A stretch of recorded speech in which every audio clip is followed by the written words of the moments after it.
Hey, everybody, and welcome back to another exciting episode of Mainstream Mondays here on Horror Film Lovers. I'm your host, Jonathan Moody, and I've got my awesome co-host. How are you doing, John Ward? I am doing awesome. Thank you for asking. You're awesome too, by the way. I'm I'm just not the only awesome coughing. person here. I'm coughing for some reason. I Well, guess, we all do. We all yeah, do. it happens. Have like a nice losage or something like that, and Do I? I think I have a cough drop. I have a cough drop right maybe now. that will help. Or drink some Yes. water. I have tea. That might not help. Yeah. But anyway, I got a thing here. So we're going to be talking about the 2005, which I thought it would be 2004. I don't know why they released it 2 years later, but 2005 film Dracula III, which was a sequel. Legacy. Dracula 3 Legacy. I'm sorry, Dracula 3 Legacy. Just like the other one was Dracula 2 Ascension, not the Ascension, like I've been calling it, thinking that's what it was called, but it's called just Ascension. Well, I think the box says the Ascension, right? But then the movie says Ascension, or is it vice versa? One of them said, yeah, one of them says the. But okay, so I wasn't wrong. In theory, no. No. All right. Well, there you go. So I wanted to introduce my little friend here. No. That's Dracula. And John was wondering what Dracula he was. And actually, he was based on Roberto Lombardi, who played my Dracula in a promo that we did for Dracula's War. And I gave my friend Jesse, who makes these dolls, kind of the look and, the outline of them. And this is what she made. And, based on his outfit and other stuff that she saw, and he's been here forever. Unfortunately, Dracula's War will never get made. It's got a lot of problems, but it's okay because Dracula's War will get made in a way when we do more supernatural assassin stuff, because it involves a lot of supernatural assassins. It involves Dracula. So it will eventually get made, but not as Dracula's War, and probably not even with that title, which is fine. But I like that title. Yeah, I like the title too, but it belongs to me and a co-writer who are no longer on legal speaking terms. So it happens. I'll give you more of that to yourself, but not airing out anything specific. I mean, you can use it. You can't really copyright a title. I mean, obviously, if it's Star Wars, or Batman, then you might have a problem. But I don't think anybody could do anything about Dracula's War. And somebody else can make that. I don't want to because it has the I'll tell you more about it later. It's just stuff I don't want to get into on here. So I want to ask you something. How do you decide on the pictures you put in the background? Because you don't really do posters, you do a picture. Did you Google it and go, "Oh, I really like this one picture," and then put it up? This one specifically, I wanted Jason London because the last time we had, I had Diane Neal, and she's in the background too. But I picked this one because it looked cool. I mean, I don't know, I like it. Okay. I mean, there's no rhyme or reason. I don't want to put the poster up because the poster will already be on the, will already be seen. Our thumbnail, yeah. It'll be in the thumbnail, and it's also in the the beginning. So I figure this way it's a little bit different of a thing. But I like that picture. I think it's cool. I like the idea of when Jason London I like this scene particularly, and we're going to talk about it later because it happens toward the end. So we'll get into it. So I will start out by saying that this was better than Dracula 2 to me. I know you said it wasn't, but you liked it better than you remembered the last time.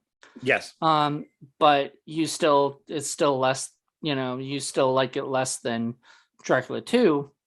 And I enjoyed it more than Dracula 2 in I guess we'll get into why, throughout, or whatever.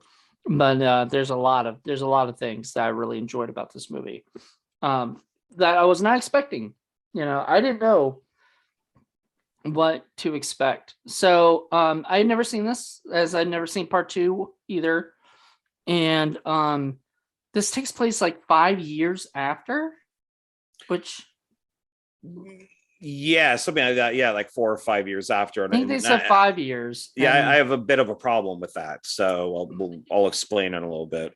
Yeah, so like, okay, so it begins with sort of telling people what happened in Dracula 2, like a little bit of a recap, teeny tiny recap. It doesn't go into full specifics, but during the credits, yeah, during the credits, it kind of just which I will say, I really hate when they do that and they don't show it in order. It really annoys me. It was a little frustrating. If you're trying to bring people up to speed, then maybe show the pictures in order that they came in. So then the very last picture is like the blonde Dracula with Elizabeth. Mm-hmm. And then it like fades out and fades into part 3. I like, the pictures were everywhere. Like, I'm just like, what the hell is this? Yeah, it was a little confusing. Even though I'd seen the movie, I was still a little like, wait, what? Why did they do that? And we only watched, we're watching these like a week apart. Well, think about it. You said that this was released 2 years later. So that's got to be really confusing for people. Yeah. So I don't know. Maybe I feel that way too. I'd be like watching it 2 years later going, wait a minute, did I miss something? Did that happen there? What? Yeah. So anyway, to go back into it. So, we get a little bit of a recap, and then we find out that it's been 5 years. And the way I think I heard it was 5 years was the Cardinal guy, Roy Scheider's character, who you were like, oh, I think he has a bigger part. I thought he did. Well, I was totally wrong about this. If you remember, I called it a comedy. Right. It's not. Jeremy London is the comic relief, I guess, through his part. Yes, and Roy Scheider, not funny to me. I mean, well, his jokes weren't funny. That's why. Oh, and then, okay. And then, Roy Scheider. I guess they had him for one day, and they said, okay, well, we're going to shoot half of your stuff for part 2 and half your stuff for part 3, and you'll be out by 5, type of thing. Yeah, I would hope that they didn't like shoot them in different days or something. I had like him for like, because what I mean, and this is going off. I know, I understand we do this a lot where we don't stay on topic, but this is part topic. Was it Friday the 13th? The first Friday the 13th. What's her name? The Betsy Palmer was paid like $10,000, right? And it wasn't for one day, right? It was for like 7 days of work or something, 10 days of work. And I'm like, what? She only has one scene where she's actually visible in the scene, right? It's more than one, but they probably took like 2 days to shoot her stuff. So, because she's in the cabin. And then, right. When she says Jason was my son, and then they're down by the lake, right. And that's when her head gets cut off. So I guess technically two, but it's still like it can be shot the same night. Like that does not need 2 days of filming for that. And $10,000 for 1 day's worth of work is one thing. Now, if they were shooting her and using her hands, and stuff. But if you look at that movie, again, a lot of those hand shots and stuff look like a man's hand. Does not look like Betsy Palmer's hand. Yeah, I believe they're Tom Savini's assistant. That's right. Telso. Exactly. That's him doing this when her head gets cut off. Exactly. So he's got a hair like me. Right. So the whole thing was like, I don't understand why you would pay. Now I can understand you paying $10,000 for 1 day's work. That's normal. That's actually for a celebrity, like, especially today, sometimes you pay like Gary Busey $20,000 or more, for per day. Robert Englund's day rate just went up because of Stranger Things, and stuff. Good for him, but the day rates are different, and I can understand that, but I heard her say she was there for like 10 days or something, and I'm like, that is ridiculous. So him, to go back to Roy Scheider being there for like 2 days would be ridiculous, because they don't need him for that, one day. Just as you said, shoot half of one movie, and he would get paid for 2 movies, right? So he would get paid, but dear Lord, I hope they didn't pay, like him, for like more than 2 days, or more than one day. I mean, he's mostly just walking down steps. I mean, that's like their thing in both films. He's just walking down steps. And Yeah. he's, No, the first movie, wasn't he just in the church, right? All I don't remember. I just remember stairs. All I could be remember mistaken. in Dracula II, he was in the church. They knocked on whatever, he got in the church, and he asked for the cardinal, and the cardinal came down and talked to him about everything. That was it. That's all I remember. I don't remember him in any stairs or anything. And it was nighttime. So the next one was daytime for this movie. So I feel like he shot part 2 daytime, and then that night they shot, Well, so they probably shot part 3 first because it's outside. That's what I'm saying. And then they shot part 2 second because that's inside. So while they're shooting part 2, they're setting up the church, they're getting that ready to go. I'm like, why? Like, unless, okay, so I know what happens to a lot of things is they want a name on the poster, right? So Weinstein's like, we need a name. We've got Roy Scheider, who owes us, because we got him on a 3-picture deal. He owes us 2 more films. We'll just make him do these 2, and he's out of our contract. That's usually what they do. That's how in Chasing Amy, he was originally going to have like Jon Stewart and Drew Barrymore and who's the other one? Somebody else. David Schwimmer. All of those guys were in contract to Weinstein, and that's why they picked those guys to be in Chasing Amy originally, before Kevin Smith decided it wasn't going to be a big couple $1 million movie. It was going to be a $250,000 movie, and he was going to use Ben Affleck, Joey Lauren Adams, and Jason Lee. It would have been a completely different movie had he used Jon Stewart and David Schwimmer. And so I think they had him on contract. That's why they shot him for 2 days, and used it, because otherwise I'm like, why use Roy Scheider, when you could just have almost anybody else play that role? Well, I mean, I was excited. I mean, I'm a huge Roy Scheider fan. I have been. And right.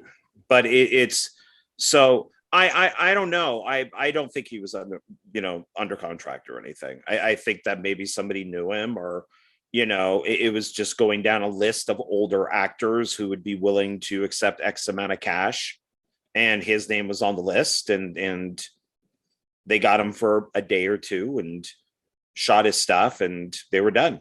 Yeah. So, I mean, I don't know. I would have loved to have Roy Scheider in my movie. I'm not gonna lie. I'm always wondering why, when you could, for such a small role, when it's, well, that's probably wise, because he was probably paid well, and it was only like a day or 2 worth of work. That's a lot of people ask, like, why do actors do uni bowl movies? Right. Because they get flown to another country, they stay in a nice hotel, and they get paid well. They probably fly first class. They get treated like, because a lot of those actors, they get treated, they're like, well, I'm a celebrity, I need to be treated, well, and this movie was filmed in another country, I'm pretty sure. It was shot in Budapest. There you go. Was part 2 filmed in Budapest too? I would assume so. I probably both were. It's funny because in this second one, you don't really get to see the countryside much, and I think you talked about that in the last movie, is like that you liked Dracula 2 because it was more in the morgue, and then in the like you like movies where they kind of go into like a specific place, outside of the natural. The best thing about part 3 is its locations. So I wonder, maybe Dracula's lair, maybe that was built on a set, or maybe not. But yeah, I thought the locations were excellent in this. I thought that they really used them well in wide shots, and they took advantage of them. Mm-hmm. I wonder if the castle is maybe the one that Charles Band owned at the time, and he was Maybe. renting it to people. I mean, it sounds about right for around that time period. Maybe. So, I'm not sure. but yeah, I mean, that to me was the best thing in the movie. So I there were many other things I did not like, but I did like the locations. Nice. So let's get into some more stuff, some more story. And so we kind of follow the same two guys, Jason London's character. I'm completely blanking on names, and Jason Scott Lee's character. Jason Scott Lee, yeah. Who we start kind of learning a little bit more about him in this movie that we didn't know in the last one. Like, I don't understand what the whole was a DG thing. Like, he got called a specific something, and then Jason London was like curious about it. Do you know what I'm talking about? When he says, "Oh, then I could have a cool name." Yeah, that part. I don't know. I tried to do subtitles, and mine doesn't have subtitles. So yeah, mine didn't have subtitles. Yeah, so I really wasn't sure. So I did get annoyed when he kind of threw the whole priest thing away. Then he just became a guy. That kind of annoyed me. But it was nice that he brought it back at the beginning when he's talking to Roy Scheider, and he just kind of gets rid of the whole priest thing. Well, and he just becomes a guy. Yeah, he did that because because I think because the cardinal was telling him that he's not allowed basically to go hunt the vampires. Yeah, he's as a man of the cloth, you can't be going there and doing that. That's what I remember him saying. Even though that's what he has been doing. I know, but the cardinal mentions the fact that he's heard that he's been doing things, against, sort of getting, he's kind of been doing things his own way, like he's been a sort of vigilante, I mean, hunter. I got some of that kind of maybe, but it didn't make a lot of sense to me because everything we've seen with that he does has been sanctioned by the church. As I'm sure I would think so. He got his weapons most likely from the church. Well, he did at that time, but I mean, some of the things, remember he held that chick's head on the railroad crossing and everything, and the train was coming, and Jason London's hey, I'm out of here, well, yeah, because he doesn't want to get hit by a train, right? And the other guy, I mean, he's a vampire, so I guess if he got hit by a train, I don't know. I mean, if he got his head chopped off like the chick I did not see anything that would lead me to believe that he was going against the church. I mean, these are people who helped with the Salem witch trials and the Crusades and all that type of stuff. So he could fuck a dead vampire corpse and it should be fine with them. So maybe that's crossing a little bit of a line. I don't know. As long as he kills them, what do they care? I don't. I mean, that's a good question. I mean, that's the thing is I didn't get why he couldn't do it anymore and throw it down, except for him to kind of pick up his little white piece and put it back, on again later. Right. Because I don't think he lost faith or anything. Well, he didn't lose faith. What I said is I literally think, and maybe we're missing something because maybe the storytelling wasn't perfect or anything, but I literally think that the big thing was that the church was not happy with the way he was doing it. So he's like, you know what, fine, I'm going to do it my own way, and without the church's permission. Yeah, I would agree with you on that. It just doesn't make a lot of sense because Dracula is still out there. So if he had killed Dracula in part two, then I could understand it. Or if they had said, well, you know what, you screwed up in part two and you let him go, we're going to have now Joe is going to be on, is not going to be our vampire killer. You know, we're demoting you. And you know, we're going to give him a shot. That I could understand, but I didn't really understand it. And the thing that I liked with part two is that he was like a priest, or, you know, that went out and killed vampires, and he had those cool weapons. And I thought that was interesting. So once he just becomes man who fights, you know, vampires, you know, yeah, just like that's Jeremy London's role, you know. Yeah. So he's not any different than Jeremy London, except that he's a vampire, you know, sort of. In and out, because he keeps going outside to get rid of it. Yeah, he has to keep doing that. He has to keep torturing himself in order to keep getting rid of it and everything. But he still has it, you know. Which I liked in the second film, and then I thought it was silly in the third one. And I don't know why. Maybe it's the way it was shot or how it was done, but it just seemed kind of silly when the reporter, that for some reason they have a relationship. Yeah, that was a little too quick of a like what?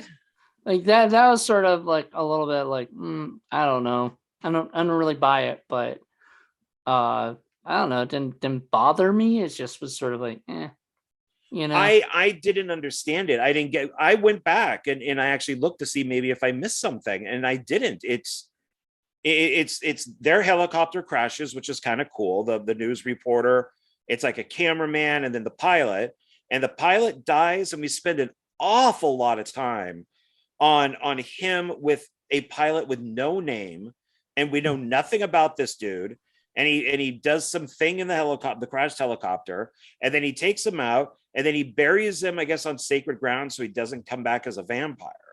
But he like buries him, and he's doing like a really nice thing with like a piece of wood where he's making, you know, the grave look really nice. And she, you know, the reporter girl comes out and says, oh, have you said anything? He's like, yes, but do you want to?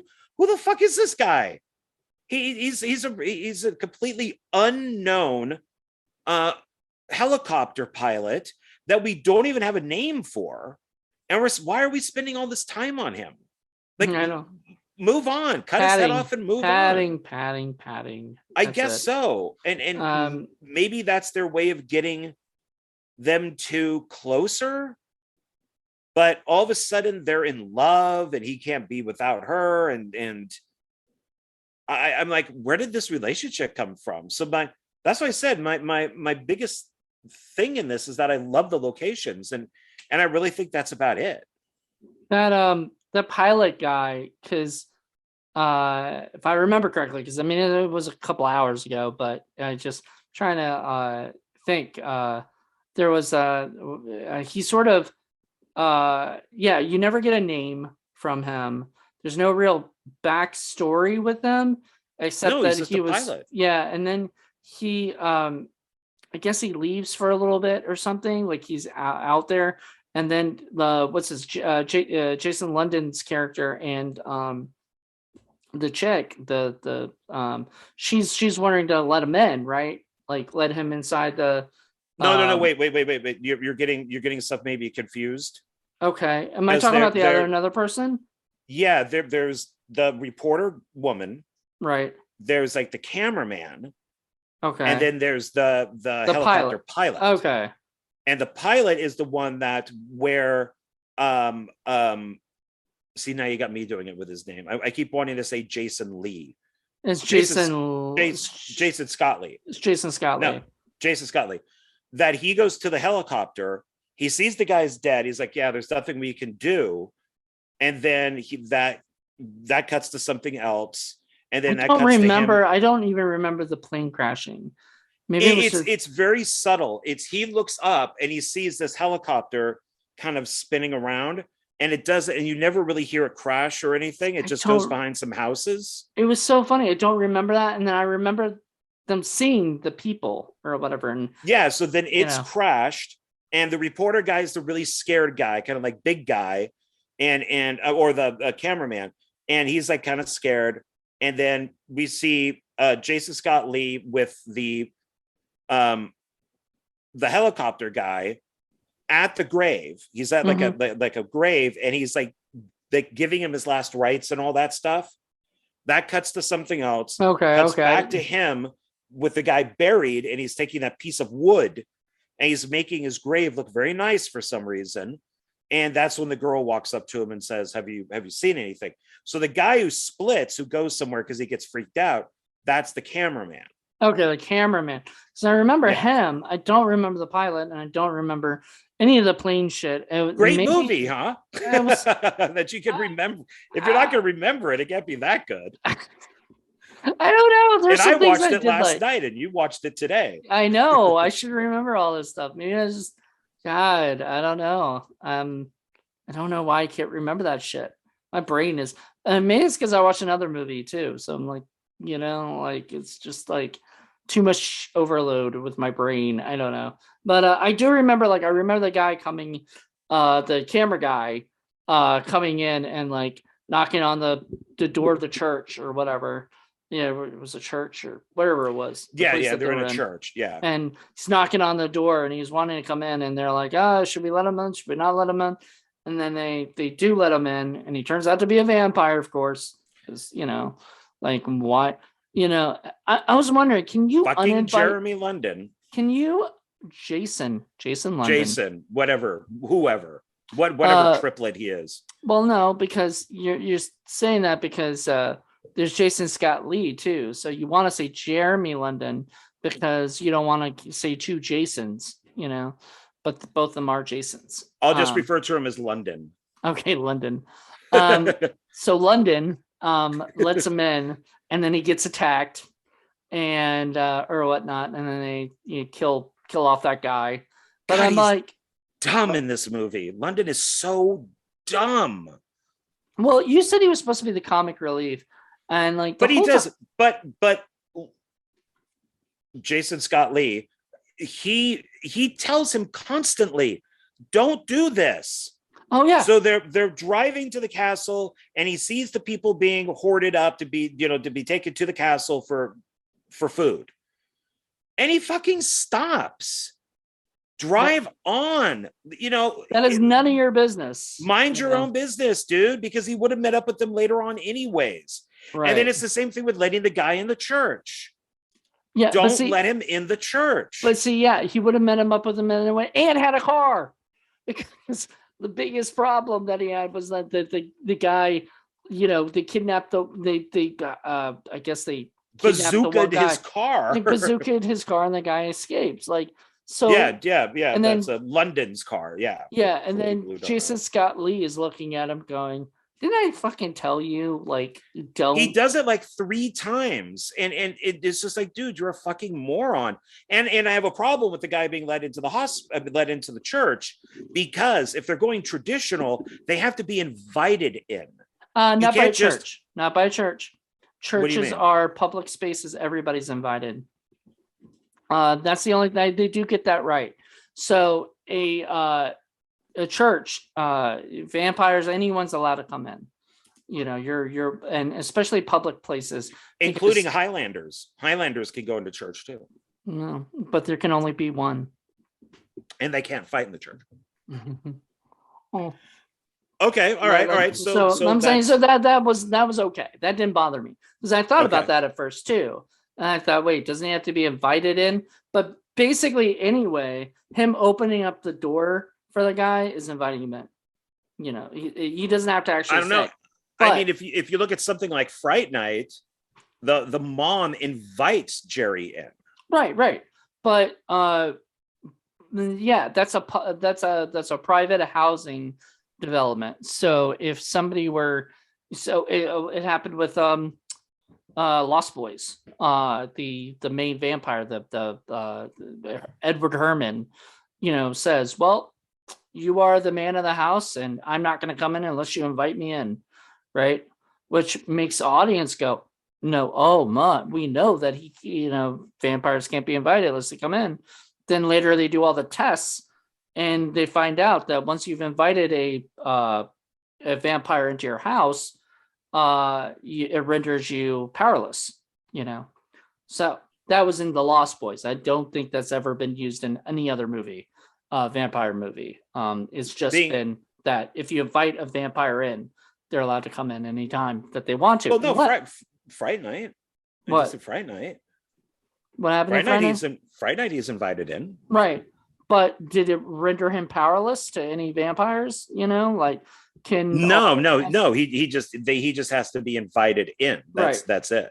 Now I don't know. Maybe I have no idea, except that the kid comes home in Fright Night and there's Jerry. Yeah. Like sitting on the sofa or whatever it is. So I don't know if he's powerless or not. But I mean, okay. I mean, I'll buy the thing with churches, sure, and everybody does vampires. Well, I'm just wondering, can you uninvite a vampire? Can you be like, you're uninvited, and then what happens? Do they? I don't think anything. It'd be kind of like if I invited you to a party and you were like went crazy, and I'm like, dude, why did I invite you? And you're just like, well, you did, and I'm like, well, now I'm regretting it. Well, you're still at the party, but it's different if it's a vampire. I think. I swear to God, I'm gonna make a vampire movie one day where the person gets invited in and then he causes it's like a skit. It would be a great skit. He causes so much problems at the at the thing, he's just causing troubles. He's drunk, doing stupid stuff. The guy's like, you know what? I uninvite you in. And then all of a sudden the guy's like, burning. And he gets sucked out of the house. Yeah, he's like, oh my God, I gotta go. That's a funny Saturday Night Live type skit. I wrote a short script when I was in school, and I had it where a vampire was in the guy found a coffin in a basement, and he realizes that it's a vampire. It's like, because there's a stake in it, and as he slowly pulls it out, the vampire starts to come back, and he pulls it, but not all the way, and the vampire comes back just enough to talk to him, and the guy's just like, I'm going to ask you a bunch of questions, but if you fuck with me, because he has a hammer with it, I'm just going to stake you again. But he pulls out just enough. He's like, okay, if you're going to fuck with me, right back in. So I guess you could, you could make up your own rules or do whatever you want with it. Right. I mean, vampires there is no rule, if we had Randy from Scream, he couldn't be like, there are certain rules that one must abide by in order to fully survive a vampire movie, right?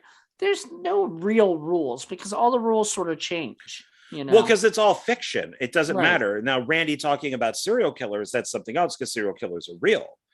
But I mean, if you want to talk about the Frankenstein monster or werewolves or, the mummy or whatever it is, these things don't exist. Right. Well, mummies do, but they don't come back to life. But it's so you can make up pretty much any rule you want. There were some interesting things in this. I like when the cameraman is watching his little, it's not really a laptop, but he opens it up and he can watch footage that he shot. And you see all these people being thrown around by nobody. And he's like, I swear the vampires were there. They surrounded us. Yeah, I saw that. I remember that. I like yeah, that. And I like that. Yeah, that they're not going to be seen on screen. So I thought that was cool. I thought that they did some decent stuff in here visually. I thought that it was okay. And I thought the directing was fine. And I thought that it was well shot. I just don't. I don't. Wasn't that in the first Dracula 2000 too? In first Dracula 2000 as well, not two. But in the first Dracula 2000, there was a scene where they with the news reporter lady was looking through the camera and she couldn't see him, but everybody was flying. So they kind of reused that bit, with looking at the footage and everything. And I think that's pretty typical with vampire. There's somebody always looks in the mirror and they don't see him and they're like, oh my God, you're a vampire. Yeah. Oh, wow. Oh, no, I was just born without a reflection. I sold it. I sold my reflection to the black market. Like that seems funny. We're coming up with funny like bits for a comedy, for vampire comedy. Well, okay, so speaking of comedy, the stuff with London annoyed me because if this is supposed to be, what is it, like 5 years later, they should be absolute pros by now. Right. It's they say to like get rid of a habit or to get a habit. It's something like it takes like 6 months or something, like fully get a habit like in there. Like if you want to build a car or something or whatever it is, you like to learn something. Mm-hmm. I would, so at the very beginning, when they're in that train yard, which I really dug, I understand him running around and being scared because he's trying to fake out the vampires. Mm-hmm. But once Mr. Vampire Priest guy comes in, London should be, his demeanor should change. We've Right. now been doing this for so long. I'm not the same guy from the second movie, but instead he acts like he just started this yesterday. Hey, Well, next time it's you, not me, and it's just like, but you've been doing this for 5 years. You should yeah. know how this works. Like this shouldn't be. Yeah. This isn't shouldn't be like the next. Like I agree. Like I completely agree. I think this is. I don't know. That bugged me. It's like they had to make somebody the comic relief and they made him, and I just didn't find this to be as interesting as some other stuff. To me it was just a vampire movie, just modern day. It would have been cooler if they had like a real team, you know, like they had to like recruit other vampire hunters to come Sure. in and but like the whole idea was supposed to be that he like his plan and that's London's plan was to go there and not just stop Dracula, but he wanted to find Elizabeth, right? Right. And that really bothered me too, because it's been 5 years and now Elizabeth is just another one of the Dracula brides that just Yeah. like lay around and don't seem to not do anything. I was just like, wait a minute, she was a badass at the end of part two. She like, I think she threw Jason Scott Lee through like the like threw him away, like she was, you know what I mean? Yeah, I Like, think he like fell into a mirror or something like that, or hit the wall or something like yeah. that. Yeah. So like she was a badass at the end of it, like, and she was showing that off. I was expecting that to be the thing of like they have to stop both of them and they're a team now. But this, it didn't even seem like there was much of that. Like it didn't seem like they had Rutger Hauer for very long. Probably a couple days. Oh, And how disappointing was he? It's one, I didn't like his makeup. They made him look crusty, which I didn't dig. And I can't believe that this is Dracula. I don't believe that this guy runs all of this because he just seemed really weak as far as Dracula goes when you compare him to Dracula 1 and 2. mm-hmm. You Like know, even he Dracula 2, was it Stephen Billington was so like a yeah. fucking badass, like at the end. At first he's there, kind of weak, being held up. But in this but at the end of the movie, he's like showing that he was doing that the whole time as a diversion to come back and pounce on Yeah, everybody. because the more I think about it, the more I think that he was up there on purpose, that he Right. was just I think we talked screwing about with that the them. last time. Yeah, he was just, yeah, that he could just pull out of those, chains I whenever bet he he could wanted have, to. but Yeah, this, maybe he was a little weaker because of the lights, but he could probably still do it, and he just kind of let them do because he their knew that thing. humans are idiots and they will try to what humans really, a lot of humans want, not all humans, but a lot of humans want is everlasting life. They don't want to die, and that's, I'm saying not every human, but a lot of humans, that's a goal, is the fountain of youth, or vampires having eternal life. I would not want to be in it. I'd be bored, you know like never I dying.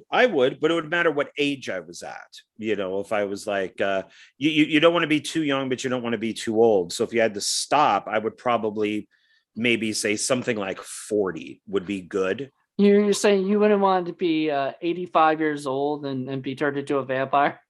No, See, once no, again, you're giving me good ideas for skits. because think about like Interview with a Vampire, where you go the opposite way, where what is it? Kirsten Dunst is like friggin' 12, but yet she's 80 years old or whatever it is, and Yeah. it's like nobody's going to want to have sex with her because they're having sex with a 12-year-old. Yeah, And like, I but think I'm she even brings 80. that up. Oh my god, I'm 80. Yep, no. Yeah. So Sorry, you if man. you're going to be a vampire, you got to be that correct age. So Yeah, you don't want to be an 85-year-old pervy man. That's like, but no, I'm maybe 200 years 30, old. maybe like 30 would be actually a better age. But they say that men look their best at 40. So I'm 40, and I don't know if I look my best or not. But oh well. That's up to other people to decide.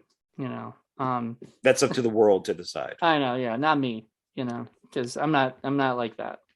You know. Um, but this. What I liked about the movie was I did like the setting in Bulgaria or wherever I think it was Budapest. I think. Budapest, Yeah, I'm pretty sure. wherever it was. Very cool. Setting. I enjoyed. Or was it Bulgaria? Might have been. It might have been Bulgaria. It might have been somewhere that's that Eastern European kind of thing. Because I figured that they were back, like, I figured at first they were going to go to Transylvania, that's where fucking, or Romania or something, where, the Dracula story gets normally told. However, though he is Judas, he's not Dracula, shouldn't they be more, I don't know, like, shouldn't it be like Saudi Arabia or something, or well, area, Middle Eastern? I mean, they do make, yeah, because I mean, you would imagine that Judas would be pretty brown, Right. unless we are talking Are you about saying he wouldn't look like Rutger Hauer? No, I'm I know that many Christians believe that Christ was white when he should be more brown or black. But yeah, I mean, so I guess if you're going off of the white Christian Jesus, then yeah, he would look like these vampires if he was Judas. Yeah. He doesn't get a lot of sun. I mean, he's not supposed to. He just hangs out in his coffin all the time. So I know. That would probably, I don't know, not darken you much. Be pale, Anyway, so yeah, I don't know. I don't know where this takes place. I guess you're looking that up right now, would be my guess. Yeah, I'm trying to find locations on the IMDb. Yeah. Well, it says it was filmed in Romania. Transylvania. Yeah. Romania. It says Transylvania, Romania. Yeah. And Bucharest. That you said Budapest. I think you meant Bucharest. Bucharest. That's probably what I meant. Yeah. Yeah, and so it's in. What Romania. Do you mean? That's what I said the whole time. I thought you just did hear me right. Oh, okay. I swear to God you said Budapest, but whatever. I did say Budapest. We need some closed captionings up here, motherfuckers. The movie didn't have any. So we know Romania. Oh yeah, they're not going to put that on, like, especially my disc with the 4 movies. Yeah. There's no way that they're going to be able to. No, and sadly, a lot of films, period, even Hollywood films, a lot of them don't have freaking closed captionings, and it drives me crazy. I like it for screenwriting. That's why I put it on. Because so you can see what they say exactly, or Yeah, so I could see like how it's punctuated or how they're saying something, I or don't know if this like because sometimes it's not the filmmakers and it's not their it's not scripts. exact. It's not Yeah. exact, but it's interesting. I did turn it off on a couple things because the closed captioning was happening before the person would speak, and it kind of ruined like a plot point at one point. It's Uh, that, it's one of those things of just like the person walks in the room and then it says, Bob, the bomb is under the table. And I'm like, son of a bitch. The oh, it subtitle says came that up before it. Oh, yeah, okay. before the person says it. And I'm like, fuck, turn Spoiler this off. alert! Spoiler Yeah. alert! God damn you, subtitles with your spoilers. My least favorite thing is when a subtitle will actually be after the person has said it. So you're like waiting, and you're like, "Did he just say?" And it was like, "Yep, that's what he said." But like, you have to wait till like till they've already finished most of their conversation, and then all of a sudden you get what the people have said. So it drives me crazy. Right. Or they don't get Yeah. it right at all. It's like, this person says the child is here and it's like the wild is here. And you're like, wait, what? That doesn't make any sense. I Yeah, don't know. no, it can be weird. A friend of mine at the time, we went to go see a day early Nightmare on Elm Street 5. Was Oh, playing at like a theater in the Hispanic area the of San dream Francisco. child. That's right. And so we went down there because it was opening on a Thursday instead of a Friday down there for some reason, and it was subtitled all in Spanish. So we always knew when Freddie was going to show up because the subtitle would be, whatever it's saying, and it would say like Frederico. And then next thing you know, Freddie would pop up. So That's funny. Frederico. yeah, something like that. So What's up, Frederico Krueger? That sounds like but an awesome movie. All right. I gotta say that I'm very disappointed in Rutger Hauer in this. I really am. I mean, I was he's disappointed, but like so good in Buffy, and I don't know if you've ever if you've seen the remake of Salem's Lot where he's the vampire, and he's excellent in that. He's the book. I mean, it's that miniseries is the book, and he is that. You could see the imagery in the film, and there's a part in Salem's Lot where he's kind of like standing in a junkyard and he's all in silhouette. It's like, oh shit, that's right from the book. And you get that. Like, he was so good in both of those. And I just was bummed. I mean, I'm happy to see him as a vampire. I'm happy to see him as Dracula, but he just didn't do much. He just wasn't much of a threat. I loved him in Buffy as Lothos, and he had a bigger part in Buffy, right? Like, he had more lines, he had more scenes, he had more character development. This, I was like, wait a minute, this is a Dracula movie, and where's Dracula? Like they're going to look for Dracula for so long, and I felt like, because I really got upset when I reread today that these were filmed back to back. I'm like, and it was supposed to be one big script, and they cut it in half. And I'm like thinking, wait a minute, what? This doesn't make any sense, because like, why would in a big long script like this, why would it be like it end with one part, the half of it ends with Dracula leaving, and then 5 years later, like, unless they did that only for the movie, well, maybe that's why the second one doesn't have that much of an ending. And maybe that's why also this one doesn't make as much sense. Well, also the way that we're watching it is that it's a collection done from cheapy video. I mean, maybe there's behind the scenes or audio commentary or deleted scenes, on the actual releases. Stuff that would answer our questions. Well, I would love to hear commentary, because I remember, I think he did commentary for Drive Angry, the movie he did with Nicolas Cage. Was it Patrick Lussier? Did with Nicolas Cage and Amber Turd. Well, I didn't want to mention her, but yes, I didn't want to mention Turd. I did not want to mention Turd, but yes, with her too. with Turd 2. And so it, yeah, I bet he's regretting ever casting her in a movie now. But with Drive Angry had, like, I believe, commentary and other things. And I remember correctly because the same guy, it was like the same people who did My Bloody Valentine, which he also did 3D. And he was so good at just talking about how he works with the writer, how he, directs, all this stuff. And I just loved hearing that stuff. Farmer, Scott Farmer. Yeah, Todd Farmer. Yeah. Todd Farmer, he used to be on, he might still be, but I don't know. I don't think he's on mine anymore, but he used to be on Facebook, and stuff. I think he still is. He just isn't on it much because he was very approachable. Yeah. He was one of those guys that would be on Facebook and you could ask him questions and everything.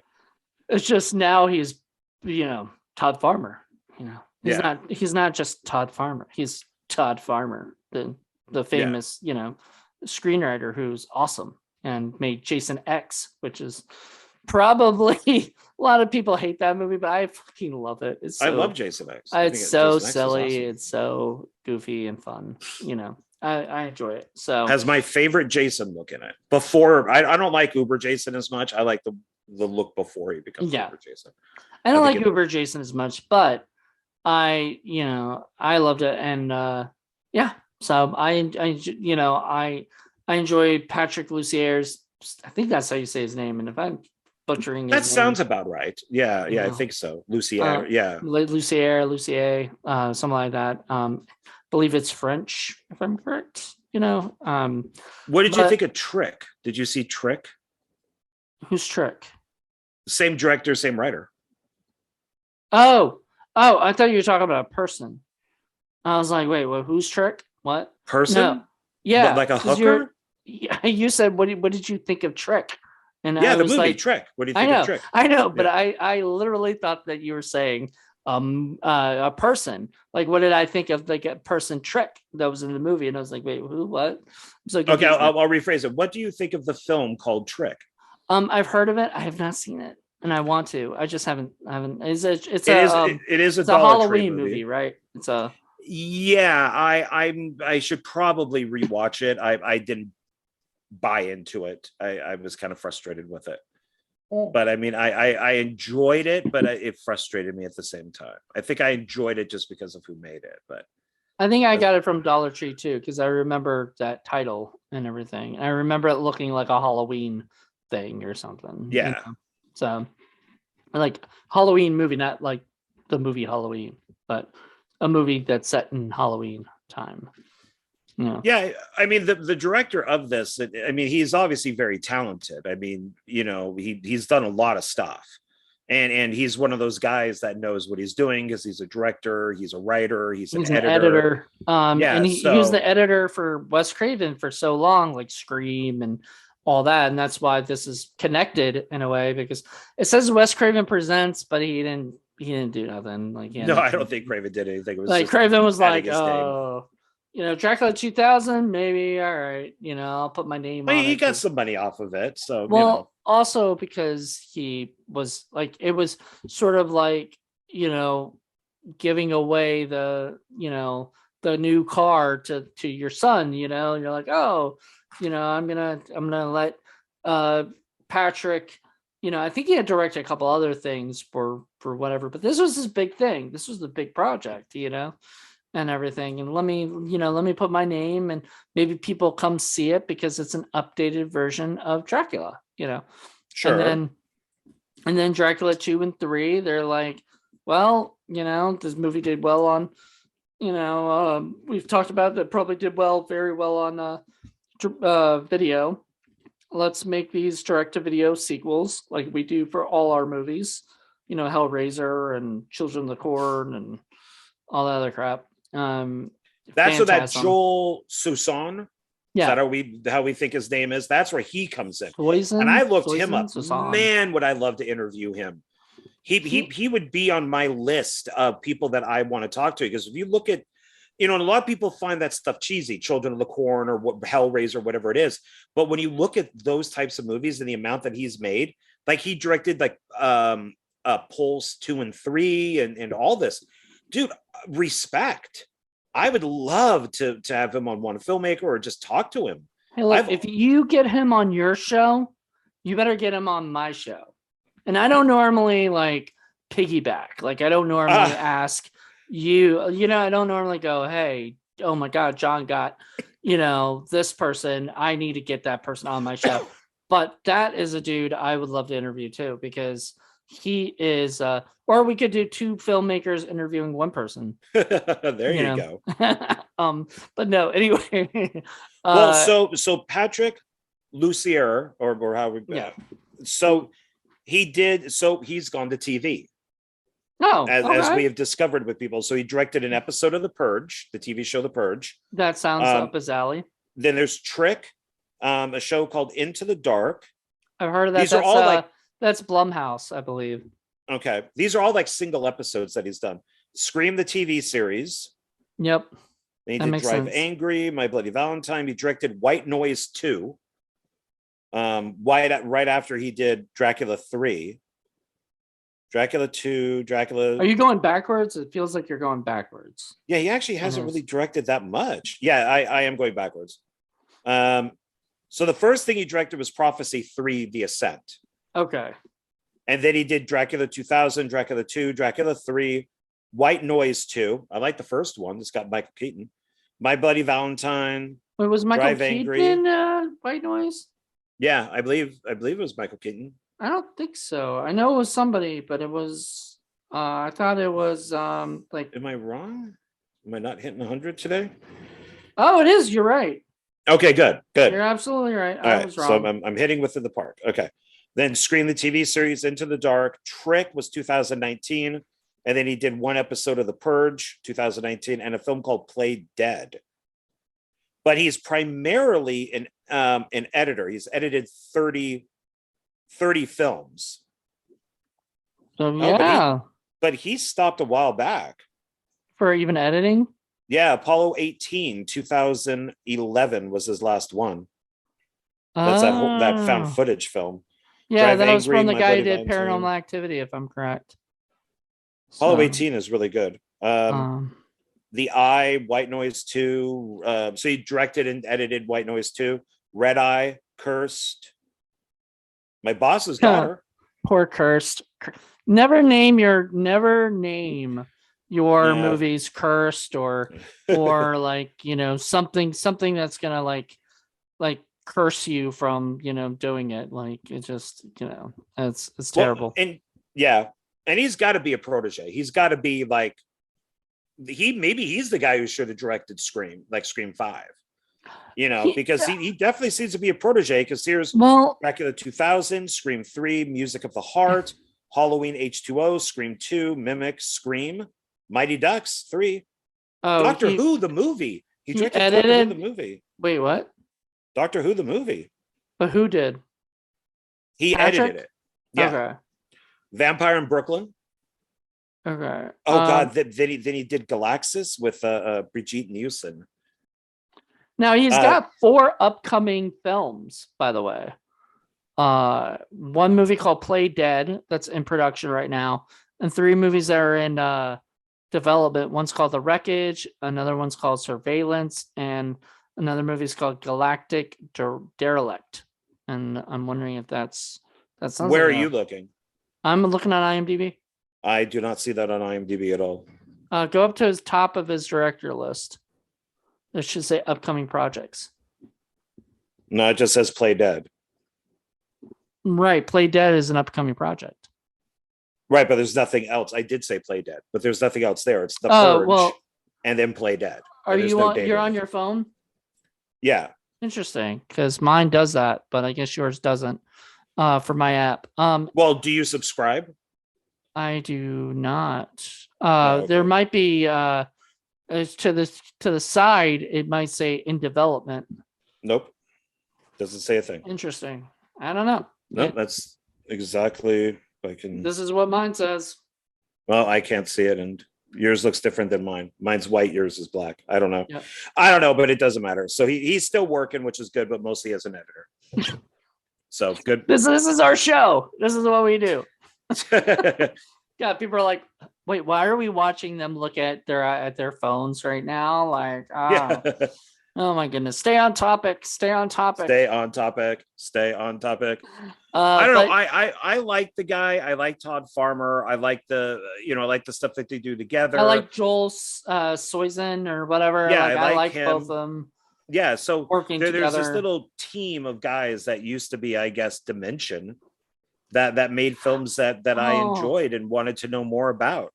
Goddamn Harvey Weinstein, man. Because like one guy fucks it up for everybody. I know, because like, and now that means that there's got to be a new like bigwig that takes over for this kind of stuff and mentors and shapens the thing. But like other than like when we have Wes Craven, there's not many left like Wes Craven. There's not many.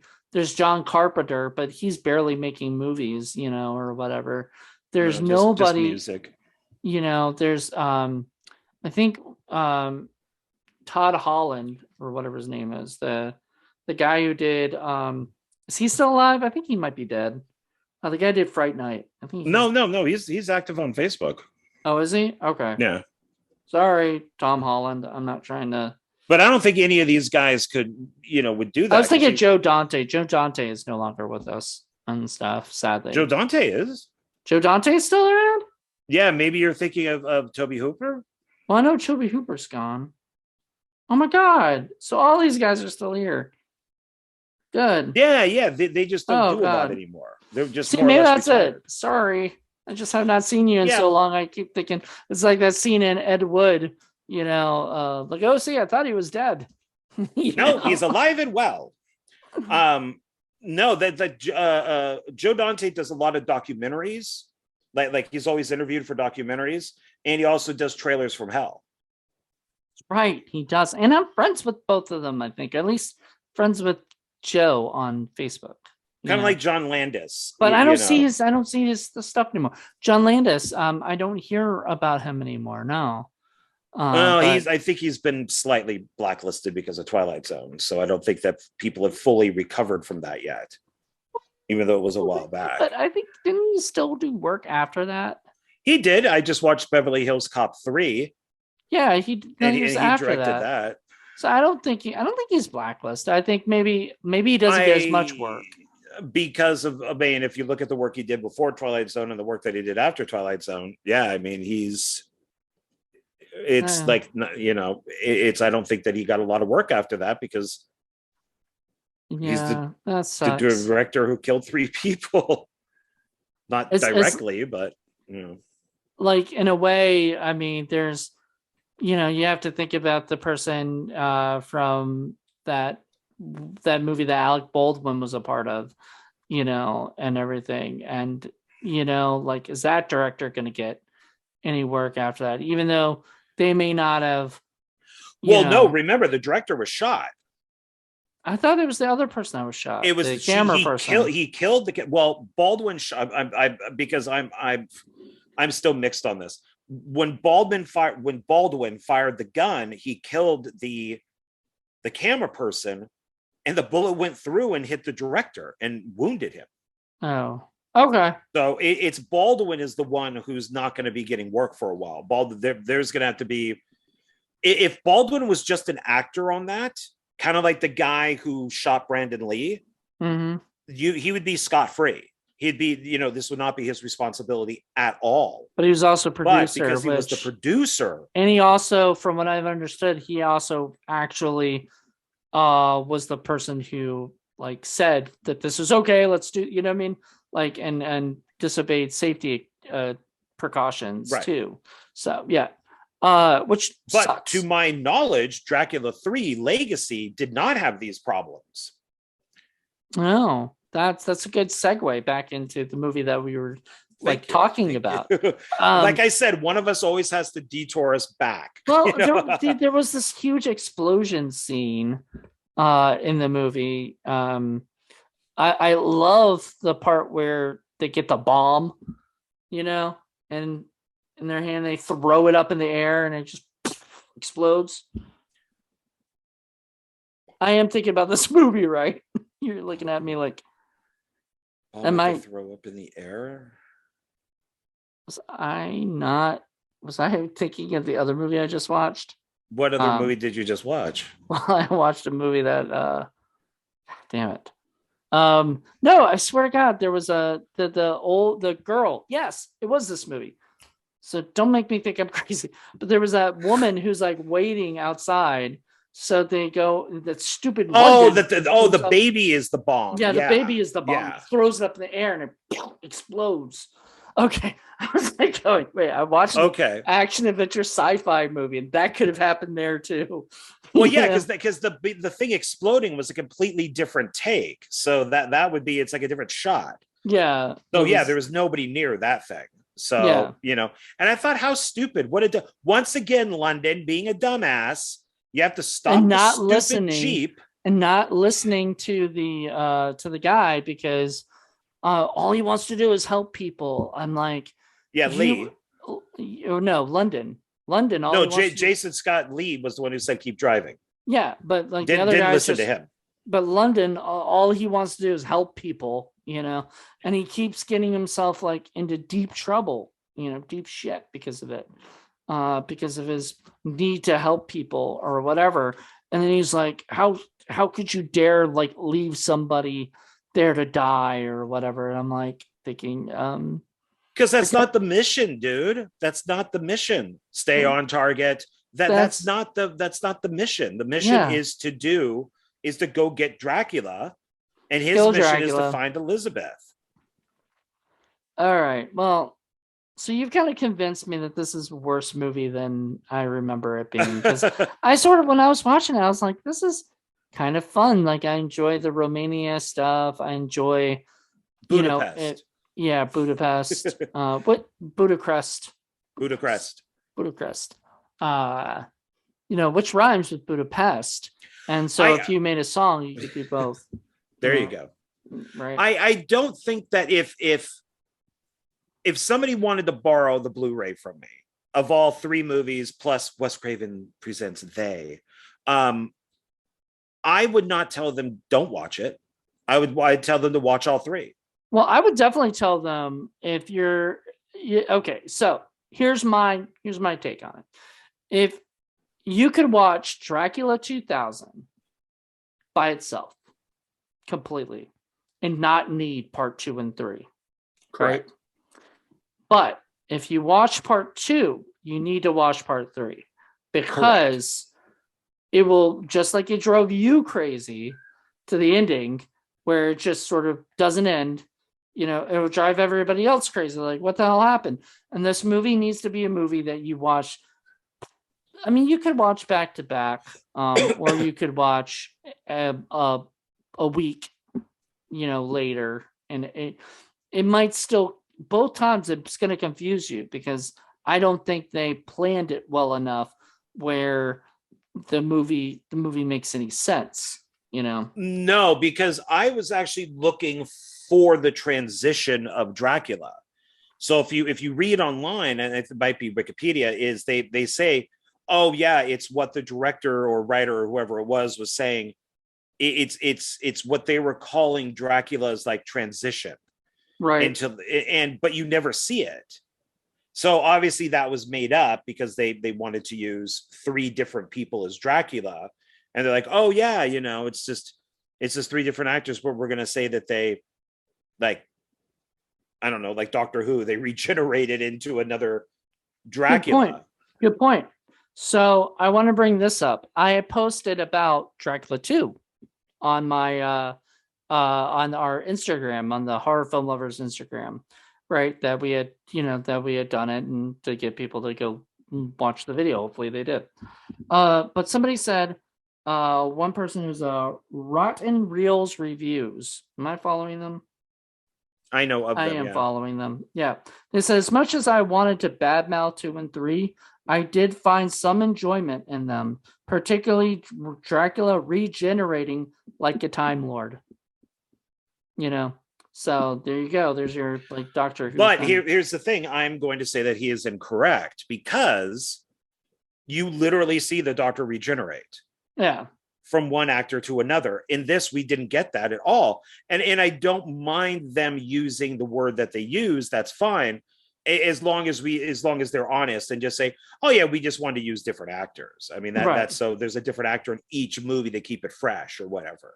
And that's okay because there is, because you see Dracula 2 in Dracula 3. Yeah. He's like Which in flashbacks or dreams or whatever it is. yeah. So it makes no sense. But it would make sense if it was from our two main characters, Right. because that's how they know Dracula. They don't know him from Dracula 2000. They only know him from Dracula 2. So all of their flashbacks or dreams or whatever would be of Dracula 2, which means that when Rutger Hauer pops up, they should be like, Who's this guy? Yeah, who are you? Yeah. Because he acts like he knows exactly who he is. You know, oh, you're Dracula, blah, blah, blah, blah. But I'm like thinking maybe there's something that we just missed in that 5 years. You know, maybe he knows that, you know, maybe that was That's the probably problem. why it should have been why 5 years? Why not just say a year or 6 months? Not or even, it is. yeah, it could have been just a day, you know, later, you know what I mean? Well, since nobody looks any different, they all look the same. I mean, we all age. Except for Dracula. That's true. All right. So I said, I never thought of it like a Time Lord. So I said that on that. But then somebody said, I love this sequel. I said, do you like 2 or 3 better? And this person is RJ McReady, who is Mastis Sanchia on Instagram, said they say I suppose 2, although Jason Scott Lee is boss in the 3rd one. So there you go. I would not say so. I would say that he's boss in the 2nd one. I think he was more boss in the 2nd one than he was in the 3rd. And I think more people should go and rewatch these movies because I didn't see them, but I can see that back if I did watch them back then, I might have enjoyed them more back in the early 2000s than I would now. Right now, I kind of like looking at part 3 going, you know, this is a pretty terrible storytelling. But that's interesting. That's interesting you say that, because maybe you would have liked them more than I did back then, where I like them now more. You know, exactly. Maybe. So, you know, I think maybe we would have flip-flopped right there. So what I really didn't like too was Elizabeth's storyline, where she's just at the end, you know, and of course she just wants to die because like she's just some chick. You know, yeah, she's at that point, she's not even like a cool character anymore. And I kind of was really bummed. Like I was bummed that like I guess they couldn't afford her for both movies or something for the whole time or something, because it just felt awkward. They have her at the end of the movie, just like they have Rutger Hauer at the end of the movie. And it's like, ugh. So, well, that's why I wonder if that stuff is all on a set, you know. So they had Rutger Hauer on the set, they had her on the set, but everything else was Romania. Yeah, so maybe because a lot of that was countryside and castles and other things. I don't know, churches, whatever, that look cool. Because it's almost like the castle is almost out of place in a way compared to the rest of it, because it kind of looks like, you know, Chernobyl in a way with what them driving around. And which I thought was really cool, because it's like, shit, those are real locations. This place is awesome. I would love to go visit this place. And then once we kind of get into the castle, it's like, oh, it looks like Deathstalker. You know, oh, it's a Roger Corman movie. Or a Charles Band movie or whatever. Yeah, oh, it's Transformers Castle 4 Freak 5 or Castle Freak. Yeah. Well, and another thing that kind of annoyed me with Dracula's castle is, why does he have the TVs set up like they are? I don't understand that. So they set up all these TVs, and then he goes, oh, put like fencing on them. It's like just to make them look cool and interesting, I guess. I don't know. But I don't know. I almost would have gone with something different and made it all modern. So he's in this old castle and everything around him is deserted, but yet Dracula's throne room is all friggin' modern. He's got all these TVs up on the wall. He's watching the world, kind of like with in a way like Christopher Lee in the Satanic Rites of Dracula and stuff, is where he's almost like he's supposed to be Howard Hughes. Right. And I'm one of those few people that loves Dracula, AD 1972 and Satanic Rites. And I think they're two of the best in the series because it follows my taking Dracula out of this and putting them into here. And that to me is interesting. You have Dracula, who's now this total Howard Hughes guy with a big desk, and he's in the office and he owns this big building. And his whole idea is still to destroy the world through, it's supposed to be, I guess, like the 4 horsemen of the apocalypse type of thing with disease. Why not do that with this? That to me would have been much more interesting if Dracula was more Howard Hughes, more, of a businessman, and he has all the TVs and he's got all the business shows on and he's kind of controlling all this stuff from this old castle. That to me, because I didn't get, why does this look like it's some rave? It looked crappy. Like, I don't know. I didn't care anything. The castle stuff, the stuff with Dracula, the stuff with Elizabeth, and the stuff at the end where he's like on a throne and now is he the new Dracula or something? Yeah, it's kind of like how they ended the original Conan the Barbarian with Schwarzenegger sitting on the throne. That's what they were probably trying to do. Yeah, because that was supposed to lead into like King of Thieves. And of course it didn't. We got the crappy destroyer. There you go. So when you do that, you're not gonna, whatever, because I bet they were trying to go, okay, this will lead to Dracula 4 or something like that.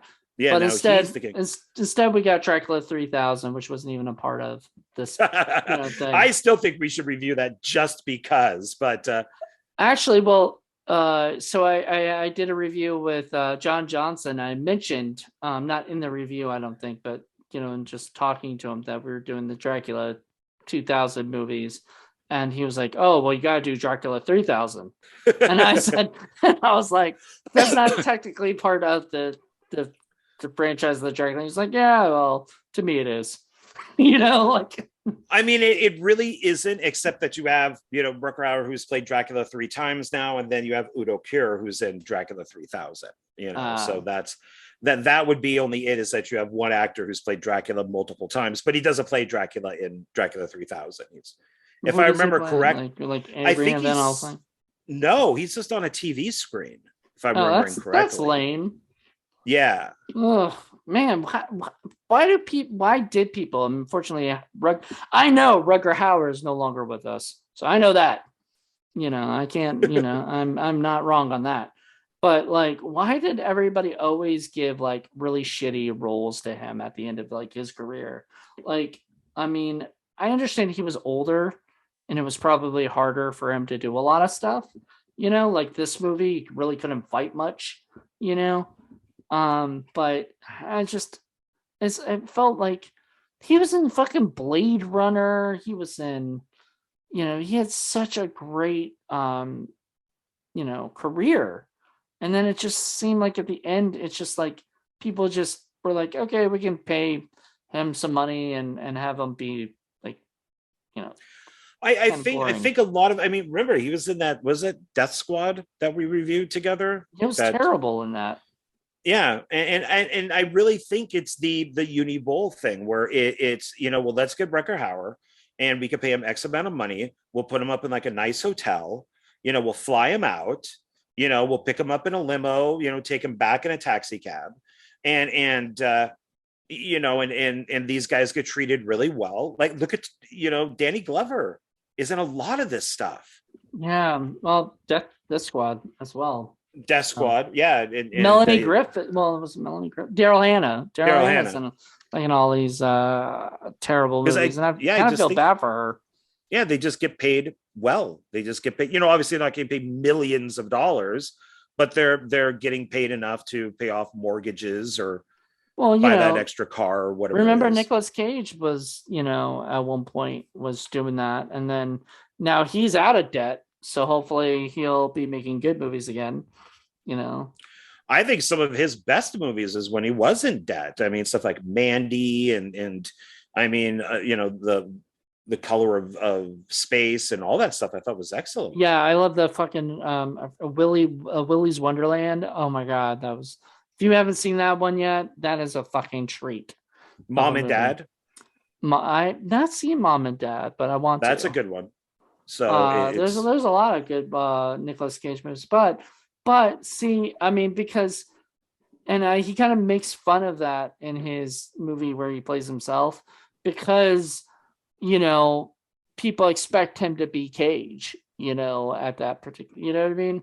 Be like, if you made if you made a Gary Busey movie, everybody expects Gary Busey to be crazy, so right. Rutger Hauer, people expect him to be scary, in a way, because he's sort of, or like a little over the top, and stuff. And this movie wasn't very over the top at all, and it was sort of bland. No, I mean, yeah, maybe there were reasons for that. I mean, it's nice seeing him back as Dracula, but it's just I wish it was more. I wish that we got something more out of it. Because when you look at the old films, like Lugosi's Dracula or Christopher Lee's Horror of Dracula, it's not like Dracula's in the film a lot. But when he is in the film, there's of course always a great ending. Right. And when they are in it, their presence is like overpowering.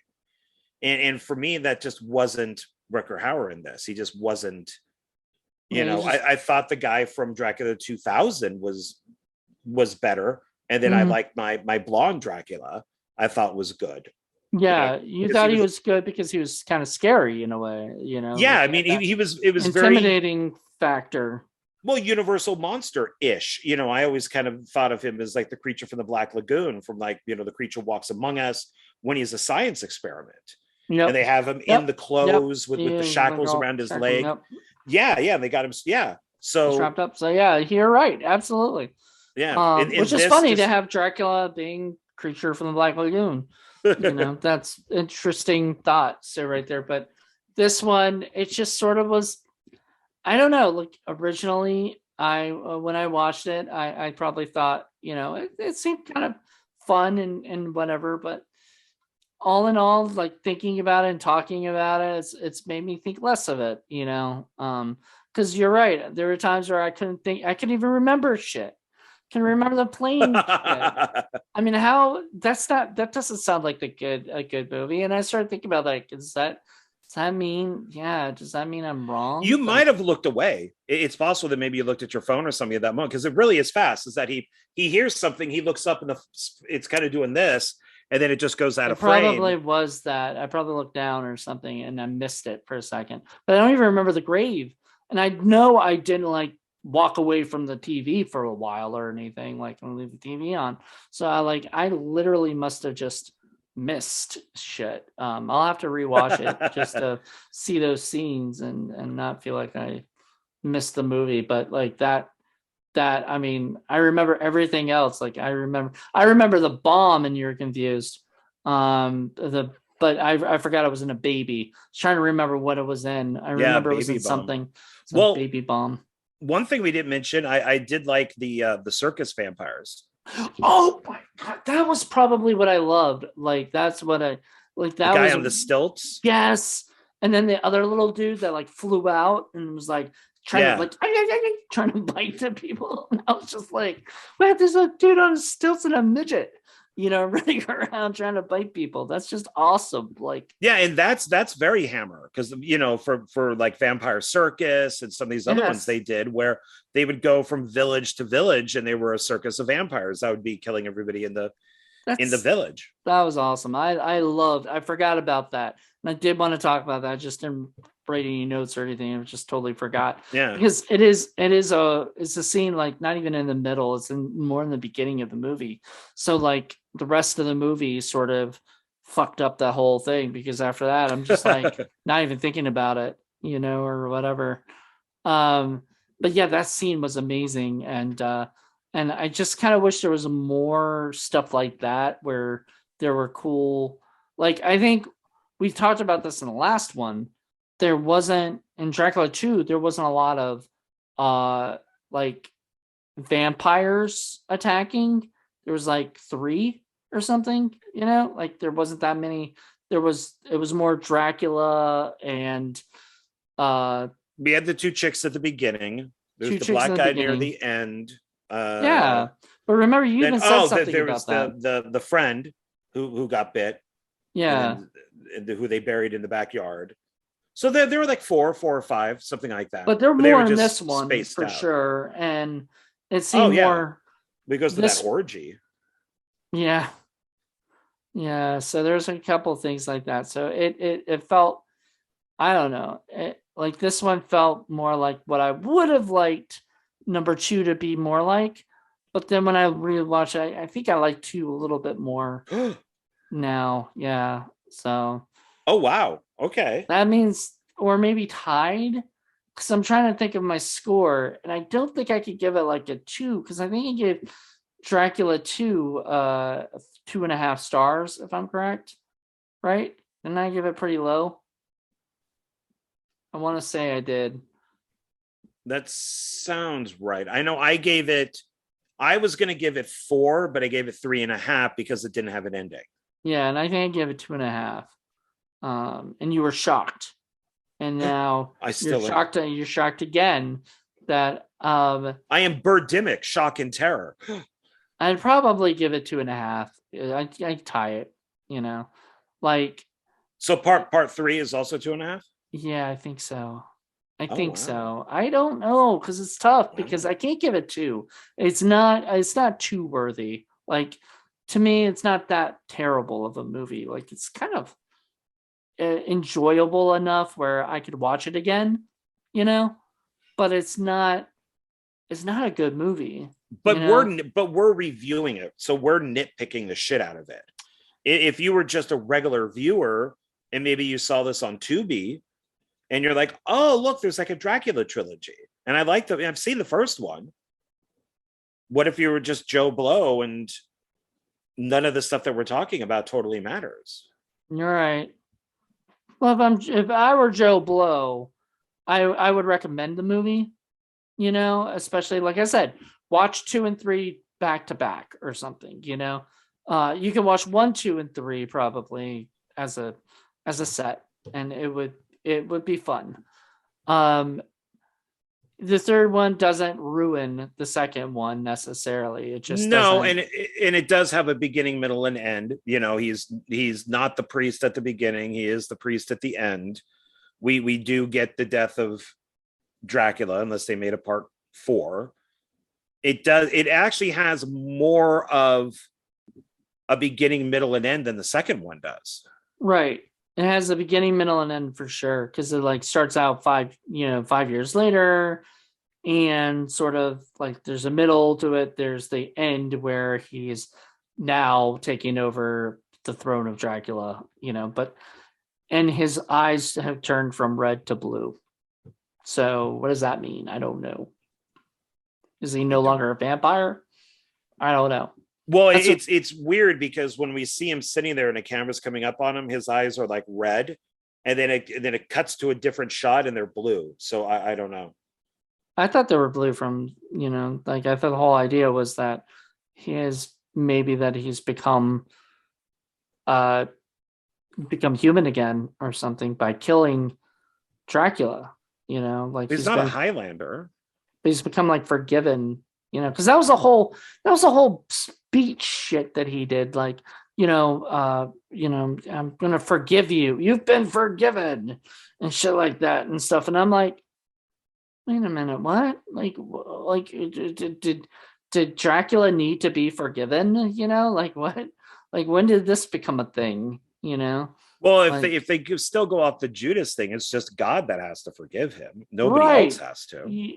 But he was like, I think he was trying to say that he was the voice, like he was the instrument of God, or whatever. Like he was going to speak through God, or something. I don't know.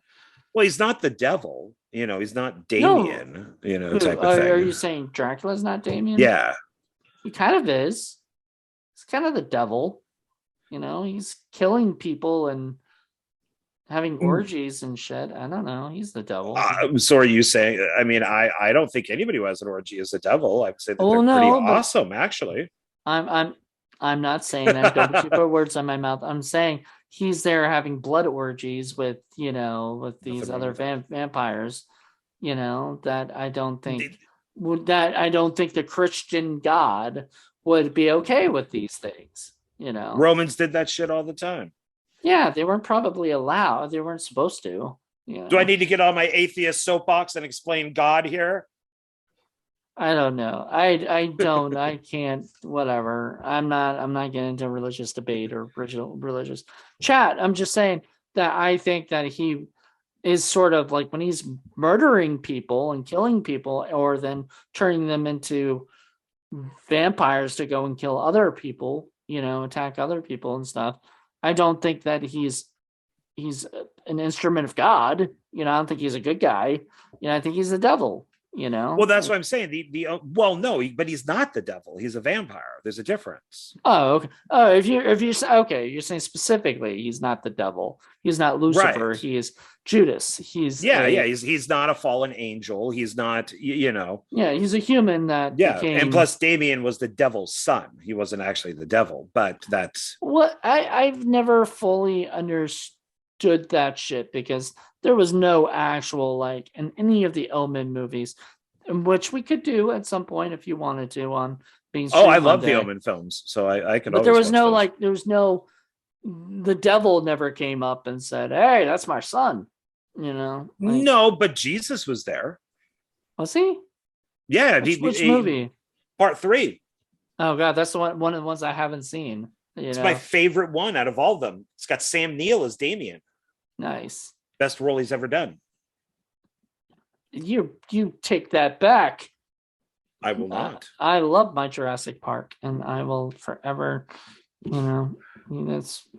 He's fine in Jurassic Park, and he's fine in The Mouth of Madness, and he's good in all these roles. But to me, he will always be Damien. He will always.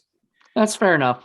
He will always be straddling his giant crucifix of Christ and putting his hands into the thorns and calling him the Nazarene and telling him how he's going to destroy him. It's perfect. It's excellent. So it sucks that I went so low on the last one. Now that I've seen this one, it's kind of, you can't really. You can change it, can't you? I can't. I have to change it because this is the same movie. This was originally one script. They cut it in half. So this is one movie, right? And I hadn't seen the other part of this movie. It's like if you reviewed Star Wars, but you'd only seen half of it, and you're like, I give it 2.5 stars because Luke didn't save anybody, blah blah blah. Then you watch the rest of the movie, go, oh wait a minute, that got up to 4 stars because that was an awesome battle at the end, or whatever, and all these other things. So then maybe we shouldn't be reviewing these one at a time. We should review them at the end.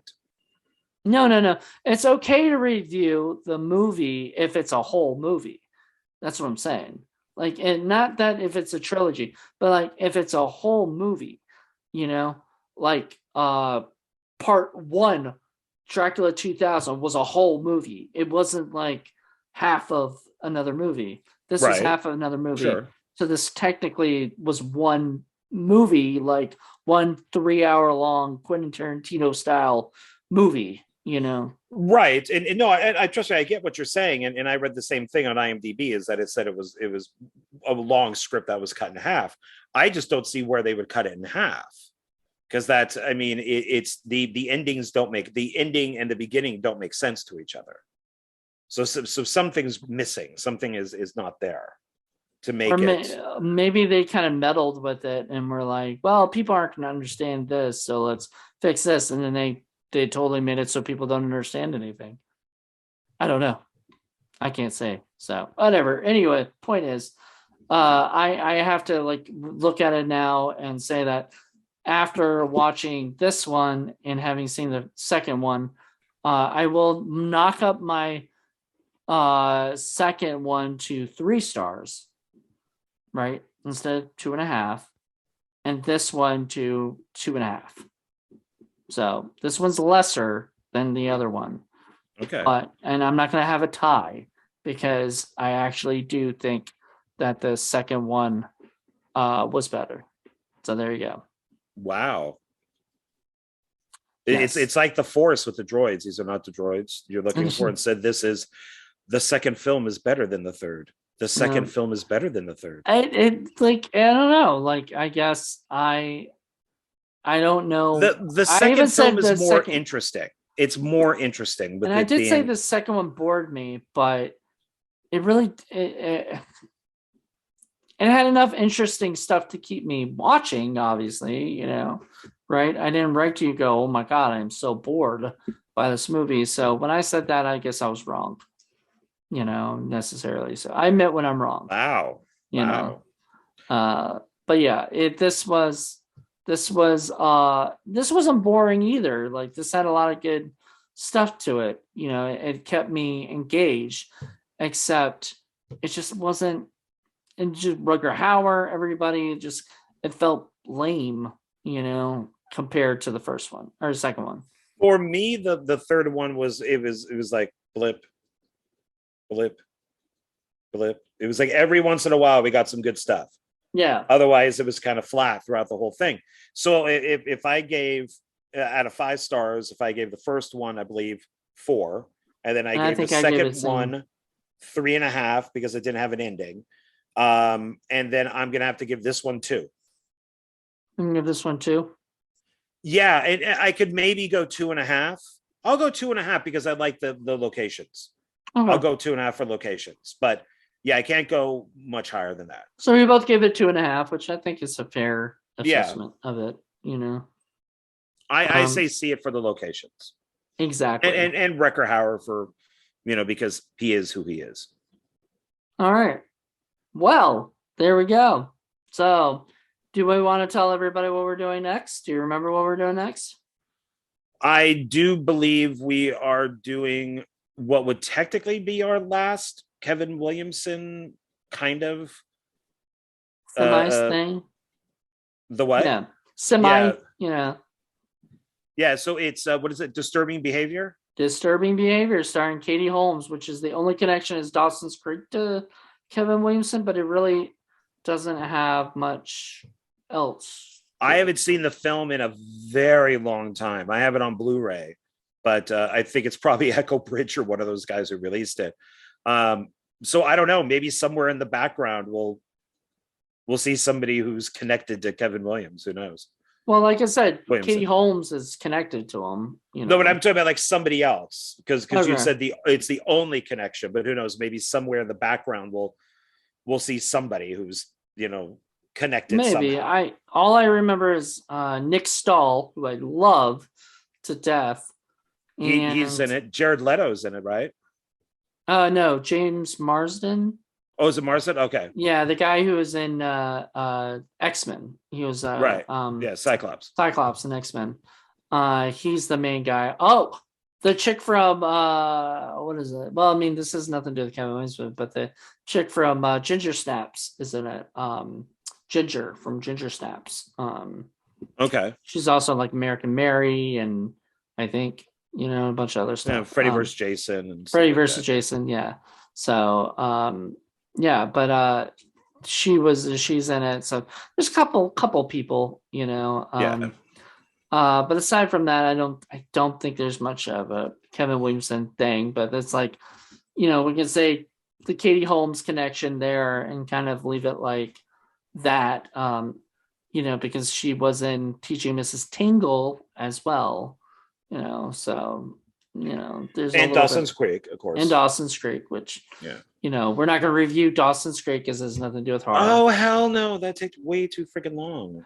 That's what 5, 6, 7 seasons, something like that. Now I'm not going to say, and maybe we shouldn't. You know, maybe we could talk about it on the next video. But what we're going to do after that, I don't even need to watch those movies. I've watched what we're doing coming up so many times. I don't even need to watch them. Oh my god, I totally forgot what we're doing. I totally forgot. We'll have to talk about that afterwards. I'm like, wait, what? Now the films we're going to do after that, I will have to rewatch. But even though I remember them pretty well, I'm going to have to rewatch them too. My God, sir, are you 80? I am 80. I'm forgetting shit. Like I forgot the plane. I forget this. Do you need your vitamins? I think I've Did got you not them. have supper today at 3 a.m.? I know I wrote them down. Yeah, you're the one who even sent them to me. I didn't even have any say in what we were doing. You're just like, these are what we're doing. Well, I said, hey, do you want to do these? And you're like, sure. You're not like, oh, we're not going to do them. Okay, wait. Nope. I think you're confused, or maybe we decided to do things differently for the next one. We'll talk about it afterwards. Anyway, that's not something that, I see what I wrote down. So I'm like, wait, I think we're confused. But thank you so much for this. This was awesome. Everybody else, thank you guys for tuning in, checking us out. Let us know what you guys want us to watch. I might not listen to John, but I'll listen to you guys, Don't be crazy. Like, don't sit there and say the entire Godzilla universe. How many are there? Yeah, a lot. It's like 20 of them. Oh, Jesus. Yeah, that might take us a while. I'm happy with a trilogy. So if anybody wants to out there, trilogy or a quadology, I'm okay with. Yeah, even up to like 5 movies or something, that might be okay. That's 5 weeks. But when you're doing like Jason movies and stuff, that's like 13 movies or something. Too much. I'm glad these are horror movies, and it's just like shit. Do we would we want to do? Eventually we might want it. We might because it's not horror related. No, that's why I said I'm glad we're doing horror movies, because imagine us doing the James Bond movies. Yeah, that's a lot. But yeah, I don't know. Well, we have a lot already, figured out and stuff. And so we'll have a lot more. And we're going to keep doing this as long as we can, I guess, Yeah, seems to be our thing. So yeah, so far I've not had any problems. So doing this yet, things always pop up, but you never know. Anyway, we have overstayed our welcome. So thank you guys so much for checking this out. Join us next week for Disturbing Behavior. I believe you can see it on like Tubi or one of the other streaming channels if you want to watch it before next week. And let us know what you think. Until then, bye.